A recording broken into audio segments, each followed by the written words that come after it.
Thank you for coming. My name is Bob Peacock. I'm the Watch Hill Lighthouse Keeper, and Jane Perkins is the curator of the Watch Hill Lighthouse Museum.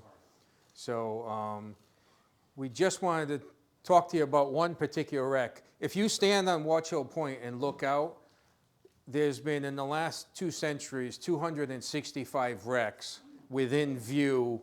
You know, granted, some are several miles down towards Mesquamaket and Weekapaug, but 265 wrecks that have occurred off of Watch Hill. So we want to just talk about one of them, the Onondaga.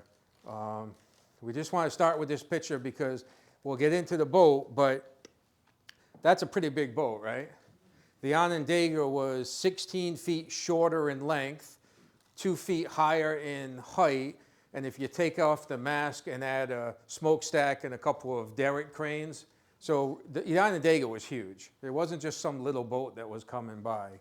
So we want to start off with a couple of thank yous.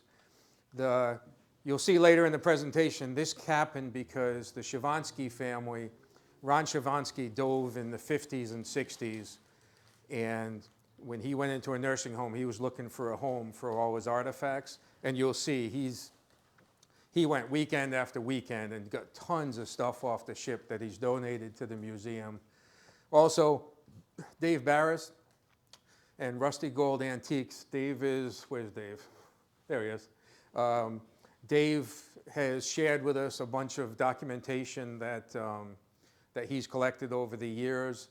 And he's also brought in some stuff that he's collected that's on the back table we can check out later. Captain Bill Palmer, he's dove for years on almost every shipwreck out there. He shared some dive folders and artifacts. Mark Monroe, you'll see there's some footage in here of him diving about 6 years ago on the Onondaga and what it looks like now, as well as some artifacts that we'll show you in a little bit. And lastly, the Westerly Historical Society and the Watch Hill Lighthouse Keepers Association for co-sponsoring the program, which basically means they bought the food for you. I do want to thank everyone for coming. You know, a lot of people in the audience I've seen before. There are some new ones. I'm a little nervous because I've got like a professional evaluation going on because these two guys that happen to sit right in the front row that I never met before have dove on the Onondaga hundreds of times. So if I say something wrong, I am sure they're going to correct me. We're right on you. We're right on you. Okay. All right. So a little bit about the Onondaga. It was built in 1905 in Philadelphia. The William Camp and Sons Company, the Clyde Steamship Company, actually had several steamships, and they were all named after Native American tribes. So the Onondaga is actually a Native American tribe in upstate New York. So that's where the name came from. It's just a typical steel-hulled passenger freighter carrying textiles, perfumes, shoes, tires, dishes, lots of textiles that traveled up and down the East Coast, it was kind of like our Amazon these days, I guess, right? It's a single screw, triple expansion steam engine. That visual of the eagle is really helpful because here are the specs of the Onondaga. So just about, like Bob said, about 16 feet shorter than the eagle, 40-foot beam, the 19-foot draft. So the draft is under the water, right? But it was 24 feet from the water line to the main deck, and 54 feet to the top of the derricks, and clearly a pretty heavy ship. Nice picture there. If you look carefully, you can see some men standing on the deck of the ship. You can see the letters there too, right? Yeah, keep an eye on, you'll see those letters again. Yeah. And then that one too is when it was aground. But, again, look at the size of it. Look at the men on the beach. Wait, when it was aground, what does that mean? So it was out there and then No, she'll get into it. Yeah, it's a very unlucky ship. Yep. Hitting Watch Hill It was didn't like the just last run of his around problems.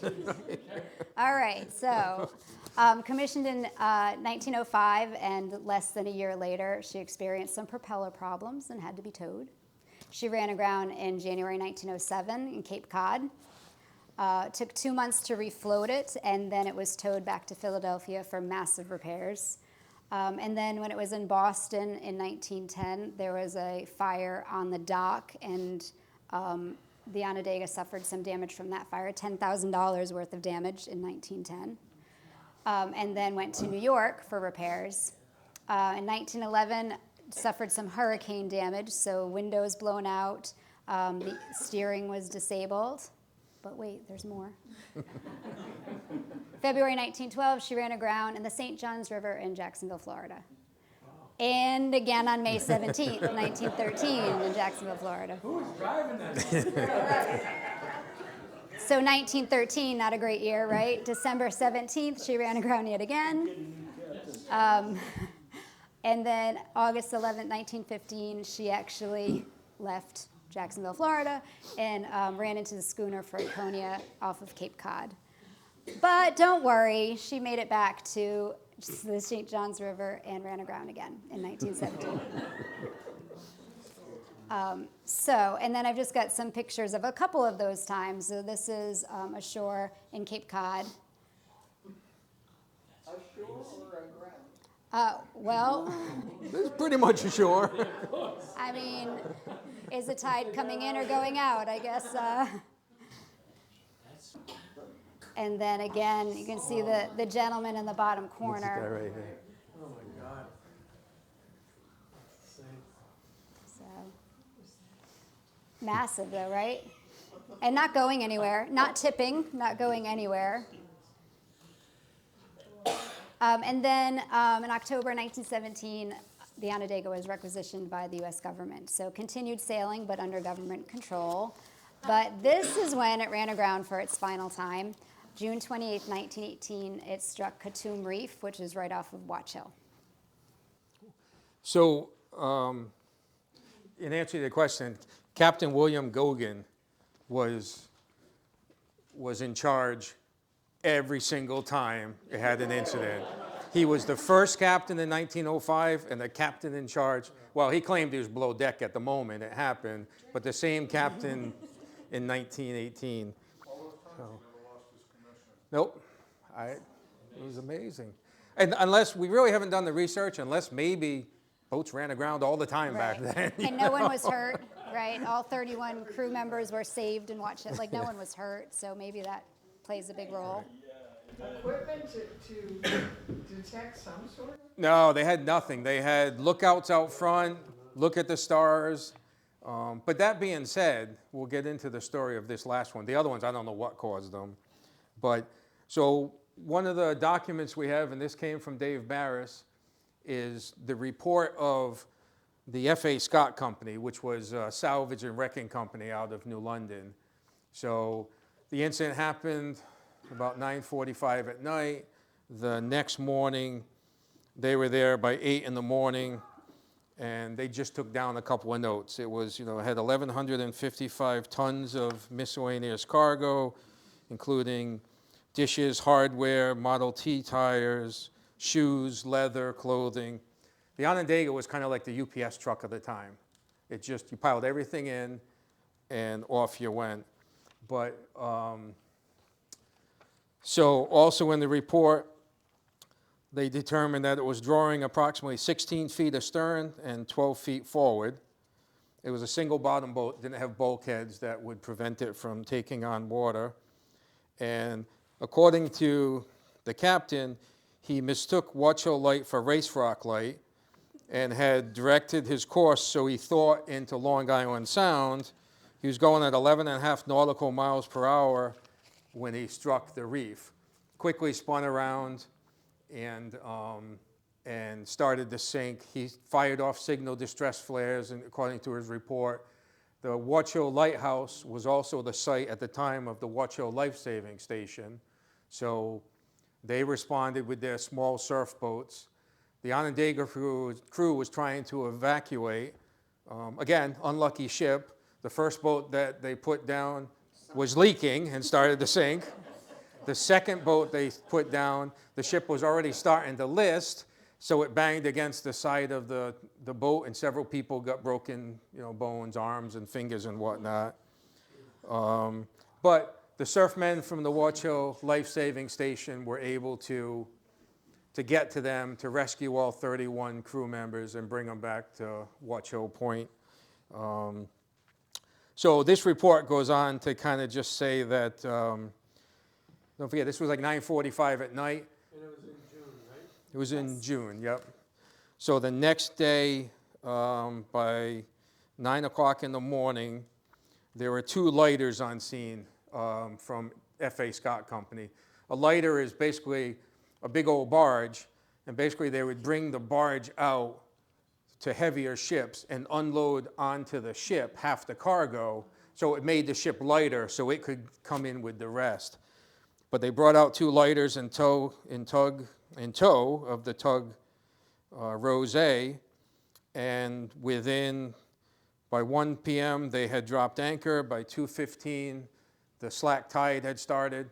Slack tide is kind of like in between. It's not going in, it's not going out. It's kind of the best time to dive, and with better circumstances. They were tied up by 3:30, and diver Paulberg was in the water at 3:45, out of the water at 4:15, and basically said he didn't think the boat was salvageable. So it's funny how back then things worked so quickly. The next day, Captain Guggen left the Watch Hill Lighthouse, the life-saving station, had to go to New London, where the closest steamship authority was, and make a report, basically. So that was on Saturday. By Monday morning, the New London Day literally had an article that basically had his entire report. No real news, just they basically said, here's his report, and they slapped in the rest of the article. So Excuse me, is that where the term Guggen comes from locally, of a person that's operating a vessel or that doesn't really have any knowledge? It could be. I mean, I don't know. Let's say yes. Yeah. Let's say yes. So, yeah, I don't know. So in his report, he kind of took them through what happened, but kind of to summarize some of the stuff in the report is he left Boston, Mass. And remember on a couple of slides ago, we said all boats over 2,500 tons were conscripted, I think the word is, but taken over by the government and controlled by the government because the war was going on. So he left Boston the day before under sealed orders. And it's in his report, he notes that he was under sealed orders by Commandant Gamble of Boston, Mass. So basically, they couldn't post in the paper like the shipping schedules. So even the crew, they were afraid of spies and whatnot. So the crew would load up the ship, leave the harbor, and then open the sealed orders and find out, okay, we're going to New York, we're going here, and we're going to take this particular route, because that way the Coast Guard patrol boats would kind of know your route, be expecting you, and would check in on you. So this was more just for the safety of the boat? I mean, I'm assuming because Yep. they're carrying basic cargo. Yeah, no, but it's just the safety of the boat, because during the war, people forget the U-boats were so close, and they would blow up anything. They didn't care. The other thing is, it's been rumored for years that the boat also contained guns and ammunition, but nobody can tell because that wouldn't be on the manifest. And But local people would have been talking about it. They would have. if they found it afterwards, right? So he left Boston, had a convoy out around Nantucket. Then they sent him on his way. He was stopped by a patrol boat that said, "Hey, a lot of U-boats in the area. Be careful." Stopped again just off of Point Judith, and they pulled up alongside, did the usual, where you going, what's your sealed number and whatnot, and then said, we just got reports of 2 U-boats between the 35th and the 40th parallel, which is kind of just on the outside of Block Island. This guy's original route he was told to go was on the outside of Block, the outside of Long Island, and down to New York City. So the Coast Guard said, you can't go that way, they're too close. We're keeping an eye on them, but go the inland route. Captain Goggin, luckiest guy in the world, had never traveled the inland route, didn't know what it was smart enough to ask for an escort, but they didn't have one available. So he just went on his happy way, and off he went until he struck the Katoom Rock. So I'll pass this around, but basically this is Watch Hill, this is Napatri Point. Saw the light, thought it was Race Rock, knew, okay, Race Rock light, I gotta go this way a little bit because we should be about 1,000 feet offshore to safely get through.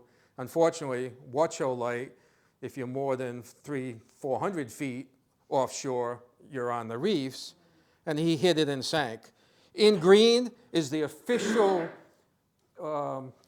track of all vessels going through what they call Hell's Gate. He missed this green path by several miles. Bob, can you Yep. point out Race Rock there? So Race Rock, you'll see on the green path, at the end of the green path, that's where Race Rock is. So jumping forward a little bit, just because we found this interesting. In 1968, they decided they were going to try to salvage scrap metal. So a company, Stonington Underwater Services, led by Dave Kellums, he evaluated the wreck, dove on it, and then joined forces with C&S Underwater Demolition out of New Bedford, Mass. So they came down and basically, they brought a barge down, they tied it up, and they had a clamshell crane, which is basically, it just opens up, goes down, and then just grabs everything. And they literally spent weeks just grabbing everything and yanking it up. So they kind of ruined it for the later divers. We should have started, though, by saying that it's been providing entertainment for decades. Oh, yeah. Right? Sank in 1918. In the 60s, there's some significant adventuring happening. And we know that it continued, right, gentlemen? Yeah, these guys in the 2000s, they were still diving. Yeah. But in 68, two summer reporters, Jerry Van Horn and Nick Utter, basically went out and dove on it with the salvage crew, took some pictures, wrote a story about it, and talked about the different stuff that they were salvaging. And for Charlie, I think he's a little before your time, but Jerry Van Horn was a member of the Westaway Rescue Squad. So I think he was one of the first divers when they formed the dive team back then. Does it say what they were salvaging? Basically everything. They just reached down and anything they could grab, scrap metal mostly. They'd go down, they'd cut some pieces, they'd grab it, bring it up. Whatever fell onto the deck, they would keep. And what year was that? This was 68. 68. Now, is that before they blasted it? No, this was during. This is, Part of yeah, they blasted it to clear it for navigation, but I think that was really just an excuse to blast it so they could get the metal, yeah. And then in 1963, at the same time that this was going on, these three guys, they've all passed now, but they were able to recover the bell. Yeah. But the thing is Jane's going to talk, or I'll talk about the divers that donated a bunch of stuff. But these are just three guys with scuba tanks, and you can't really tell, but kind of in a little rowboat. They're in a little skiff out there and just diving down and pulling stuff up. So this is how we got interested in this program. Ron Shavansky dove in the 50s and 60s with his friend Don Kane. They came down almost every weekend. First they would come down in a panel van, back then you could drive out on Napatri Point, park on Napatri, get geared up, swim out to the boat, dive down, swim back with whatever they found.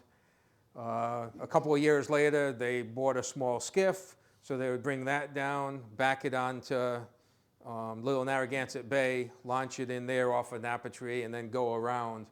But over time, they collected a ton of stuff, and when he went into a nursing home, his family was looking for a home. So it's all in the Watch Hill Lighthouse Museum now. But this is them standing on Napatri. You can see they got every single letter off the back of the boat. That's pretty cool. And the letters they're pretty heavy, and imagine, like I said, coming up, swimming back. But eventually, they ended up with a boat, so it made it a little easier. And in later years, they actually had a dock on the river so they could save a little time. But they just, every single weekend, summer after summer after summer, the two of them came down.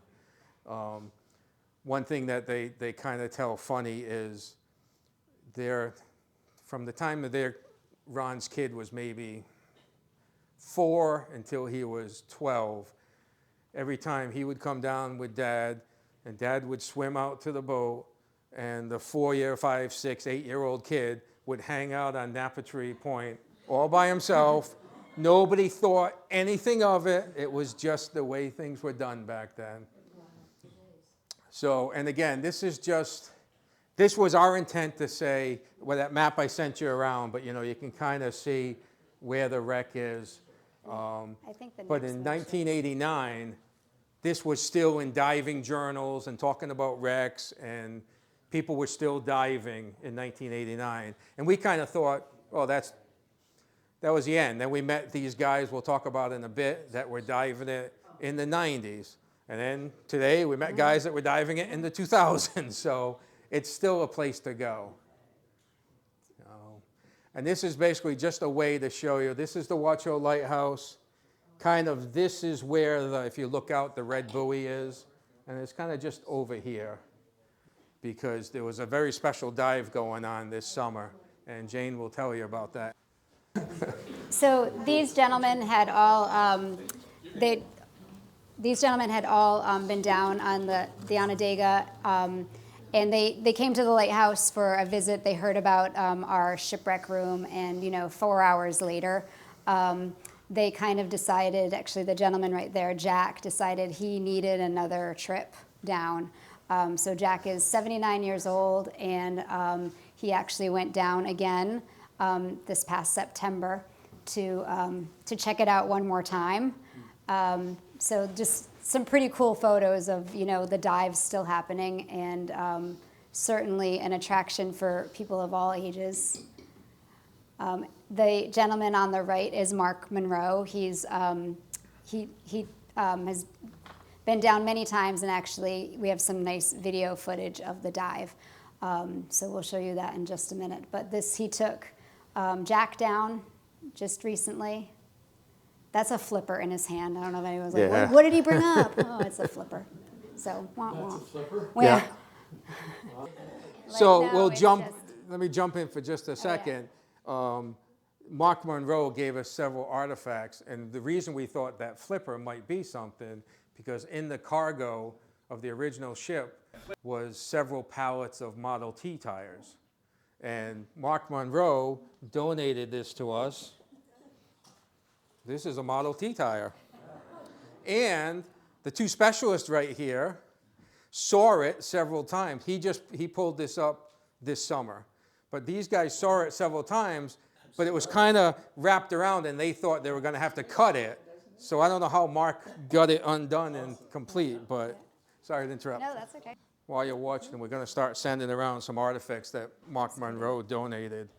And just be careful with, we'll just kind of randomly You're send not them passing around. the plates around, are you? Nope. All right, don't Just pass be the careful. plates This around. is kind of breakable. It's an ink well, but however they go around. But yeah, there's also, Dave has some broken plates. He's got 2 full ones, but I don't think I want you to hold them. Oh, But again, it was, when they were picking stuff up from the bottom, it could be, it could be part of the engine room. It could be cargo, like the yarn spinning reels and whatnot.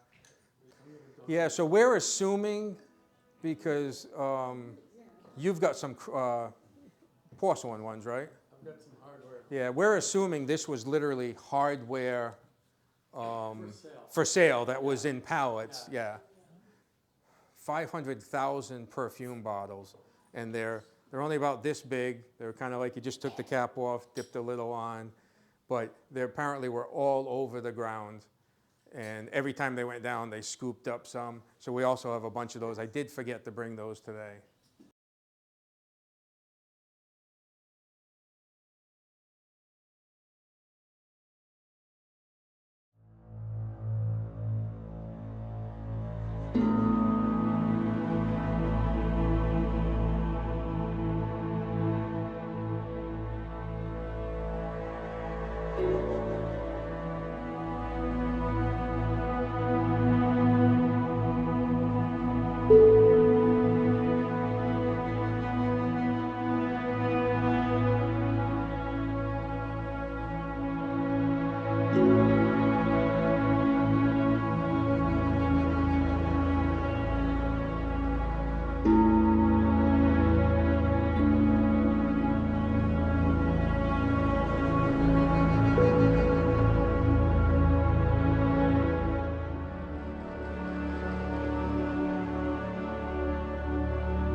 Last few slides were actually about the museum. Our museum is open in the summertime. However, if we know you're coming, if you email us, we can make some arrangements to get you in there.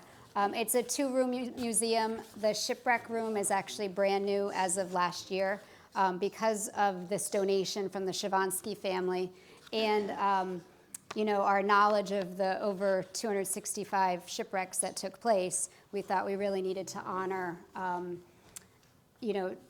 just some of those events, as well as the men from the life-saving station. So the smaller room in the museum is really about the life-saving station and then shipwrecks.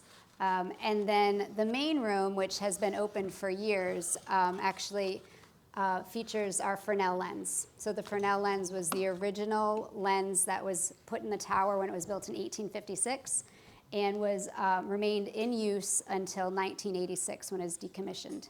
So the main room has like this beautiful Fresnel lens and photographs and artwork that really just kind of illustrate what life at the lighthouse was like. Fresnel lens was lens for what? For the lantern, for the light. Okay. Yep, so originally it was fueled with whale oil, and then it switched to a light bulb, a 1,000-watt bulb, and now, as of 1986, it became automated. So that's when the Coast Guard decommissioned it, and now there's the little 50-watt bulb that's in a 6-bulb changer. It's like the 6-disc CD changer, and it switches automatically. And instead of these beautiful prismed glass lenses, they're actually acrylic lenses. So kind of like your car brake reflector, that.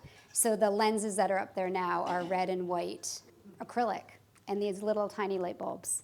But you can still see the light for 12 miles off the coast. So despite the fact that we've switched to, our technology has changed, but. How do we know these artifacts aren't from a different shipwreck? So I think with the Onondaga, the ones that are coming up recently, the divers know they're diving on the Onondaga. That's the best knowledge that I know, We've got in the lighthouse and in this presentation a side scan sonar and a bathysphere image. And you can pretty much see it's kind of flattened out, but it's still all kind of in the same space.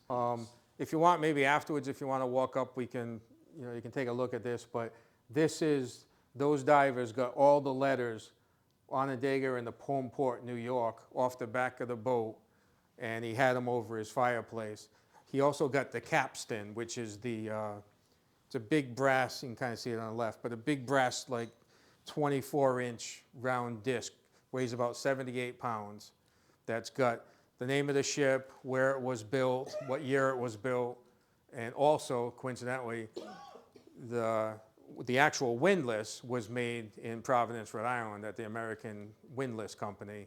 But this thing weighed 78 pounds, and they wanted it. And don't get me wrong, going down and getting the letters, it took they probably only got 2 letters a day because they'd use almost a tank of air getting it off the ship because it had been corroded on for 40 years at that point. So bringing those up, but they also wanted this big brass diameter capstan cover, and they managed to get it, and they've donated it to the museum. But the funny thing is they couldn't swim to the surface with it. It was just too heavy. They were recreational divers. They didn't have balloons and all that. So over the course of 6 weekends, they would come down, they'd swim out, they'd dive down, they'd pick it up, and the 2 of them would walk. And when they were starting to run out of air, they'd put it down, they'd send up a buoy, they'd come back next weekend. He said, the son said, sometimes they'd pop to the surface and they were closer to me. Other days they popped to the surface and they went like 200 feet towards, Stonington. It's hard to tell underwater. But the son said it was so impressive. It was a beautiful day in the late 50s, and he's playing on the beach all by himself. Don and Ron are off diving, and he said, you should have seen the excitement when all these people on Napatree Point suddenly saw 2 guys in scuba suits and air tanks come walking out of the surf carrying this big heavy piece of brass. So, but yeah, they had a lot of fun doing it, and thank God they saved a lot of it and donated it to us. And I hear rumor that more stuff might be donated, so please come visit the lighthouse this summer. It is an issue of, I know it's hard in the summer to come to Watch Hill, and the lighthouse is only open, or the museum, but this year they're gonna be open Tuesday through Friday from noon to 4, and then either on Saturday, or we're trying to convince the board to do one night a week. It's just so much easier for the locals to get down right. without taking You don't want time to go to Watch off. Hill on the weekend, but a Thursday night? So if you're over 65 or have a handicap plaque, you can drive down, and there's a 2-hour limit, but you just come down to see the lighthouse. There's a security guard that won't let you park and then go into the village. No, she can't come. No. But, yeah, so we're just thinking, you know, especially for the locals, everyone works during the day, so we're gonna try to get one night. So where do we go to see you guys exactly? Because if I wanted to donate all my findings. So on the, well, it was on I'll bring there. up the last slide. We have our email We'll on get here. to, but if you want to email us, or we'll give you a phone number and just give us a call. And so, again, thank you very much on behalf of both of us. Appreciate it. Thank you. Thank you very much. I really appreciate it. Thank you.